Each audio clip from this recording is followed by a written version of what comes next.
Assalamualaikum warahmatullahi wabarakatuh. Alhamdulillahirabbil alamin wal aqibatu lil muttaqin wala udwana illa 'alal zalimin.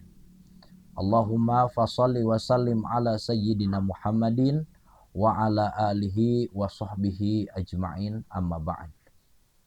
Puji syukur kita panjatkan kepada Allah Subhanahu wa taala, zat yang menciptakan kita dan memberikan rizki kepada kita semua, untuk senantiasa bersyukur kepadanya.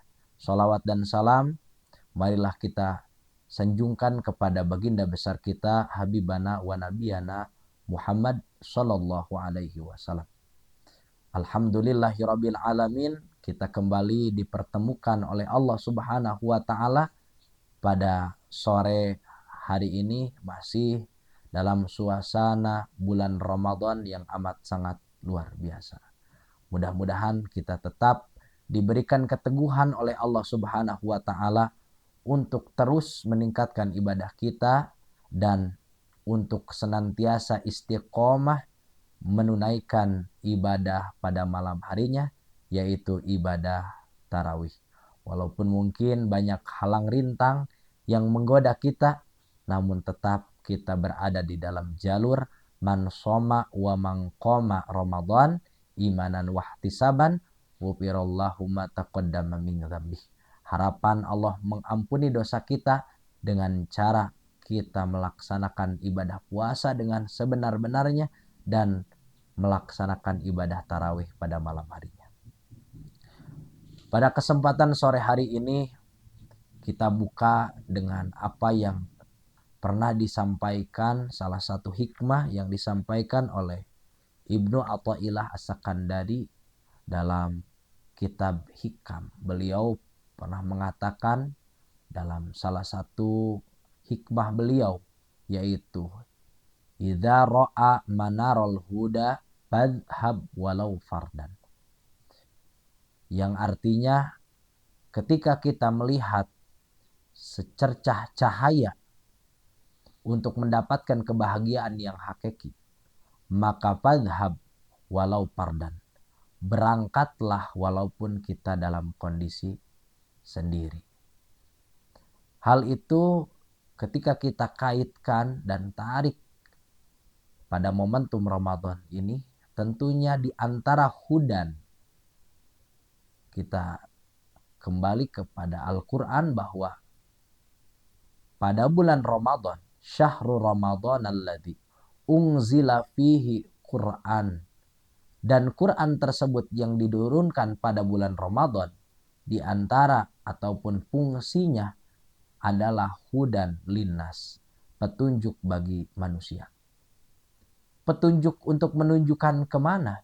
Tentunya litukhrijan nasa minadh dhulumati ilan nur dalam ayat lain, agar manusia menuju cahaya yang amat sangat terang benderang dalam konteks kehidupan yang amat sangat membahagiakan dan menyenangkan dan dipenuhi dengan keberuntungan, daripada dan meninggalkan kehidupan yang amat sangat suram di kegelapan yang amat sangat gelap.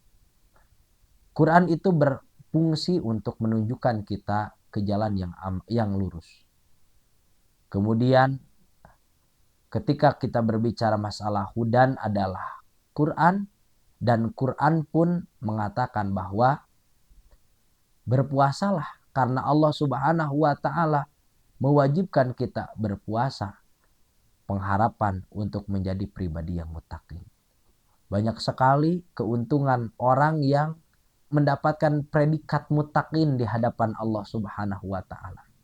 Di antaranya mereka tidak akan sedih ketika ada masalah, Allah Subhanahu wa taala yang akan ikut andil menyelesaikannya, akan mendapatkan ketenangan, rizkinya Allah Subhanahu wa taala berikan bahkan dari arah yang tidak pernah mereka bayangkan. Masya Allah Subhanahu wa taala, ketika kita mendapatkan pribadi yang muttaqin, maka kebahagiaanlah yang akan menanti kita. Di antara hal yang dapat menciptakan itu semua, yaitu berpuasa. Kita pun harus memperhatikan beberapa hal yang sempat kita singgung di pertemuan sebelumnya. Pada momentum ini kita melanjutkan hal-hal yang dapat membatalkan puasa, merusak puasa yang kita lakukan. Tentunya pada kesempatan sore kemarin bahwa kita menjelaskan bahwa hal-hal yang terkait zahir yang membatalkan puasa itu terkait makanan, minuman, dan sesuatu yang masuk ke bagian kerongkongan, tenggorokan, kemudian sampai ke perut. Itu yang dapat membatalkan. Ataupun dari arah lain namun sampai ke perut. Seperti kentut di air itu dapat membatalkan puasa. Kemudian yang akan kita bahas pada momentum ini yaitu apa yang pernah Rasul sampaikan. Bahkan terkadang mengganggu konsentrasi kita untuk menjadi pribadi yang muttaqin. Rasulullah Shallallahu Alaihi Wasallam pernah menyampaikan, kam min so'imin, akan terjadi momentum banyak sekali orang yang berpuasa, yang mengerti berpuasa, bahkan orang yang tak mengerti sama sekali pun akan berpuasa. Ikut euforia puasa. Namun kata Rasulullah Shallallahu Alaihi Wasallam, laisa lahu min siyamihi. Namun dalam puasa orang yang banyak tersebut itu tidak akan mendapatkan apa-apa ilal ju' wal atos, kecuali hanya sebatas dia mendapatkan ju', rasa lapar, wal atos, dan rasa haus yang amat sangat luar biasa. Nilai puasa itu tidak melekat dalam dirinya, bahkan pahalanya gugur.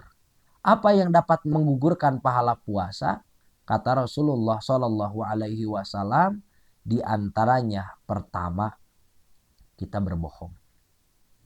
Apa itu berbohong? Ada mutabaqatil khobar lil waqi'. Tidak adanya persamaan apa yang diberitakan dengan asal muasal berita tersebut.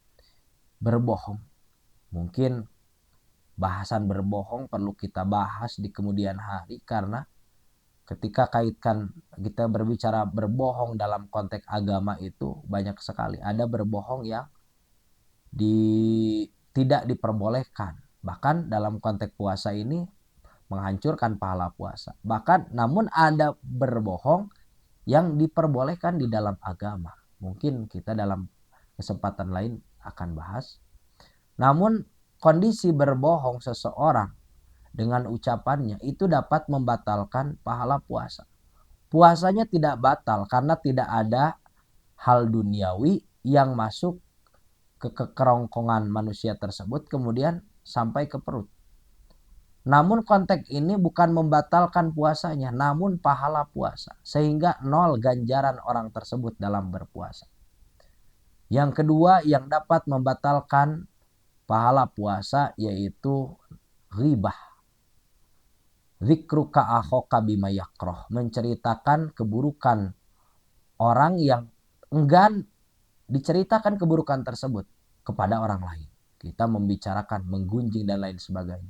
Na'udzubillahi min dzalik. Mudah-mudahan Allah Subhanahu wa taala menolong diri kita, lisan kita terjaga dari apa-apa yang dimaksud tersebut. Dari berbohong, kemudian ghibah. Kadang-kadang mungkin kita lagi ngerumpi, judulnya berkedok ngabuburit, namun ternyata membicarakan teman, membicarakan tetangga. Lantas kemudian puasa kita 0 ganjarannya di hadapan Allah Subhanahu wa taala. Sayang sekali. Kemudian yang ketiga yang dapat membatalkan pahala puasa yaitu namimah, mengadu seseorang, mengadu-ngadu.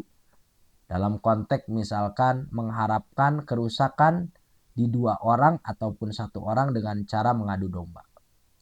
Kita berbicara fakta lain kepada 1 orang dan fakta yang lainnya juga kepada orang yang lain. Sehingga terjadinya permusuhan di kedua orang yang kita temui tersebut. Itu dapat membatalkan pahala puasa. Naudzubillah. Yang terakhir yaitu yaminul ghamus, sumpah palsu. Di samping dapat membatalkan puasa, sumpah juga, apalagi sumpah dengan menggunakan kalimat sumpah wallahi, ballahi, tallahi, itu dapat mengakibatkan kifarat sumpah.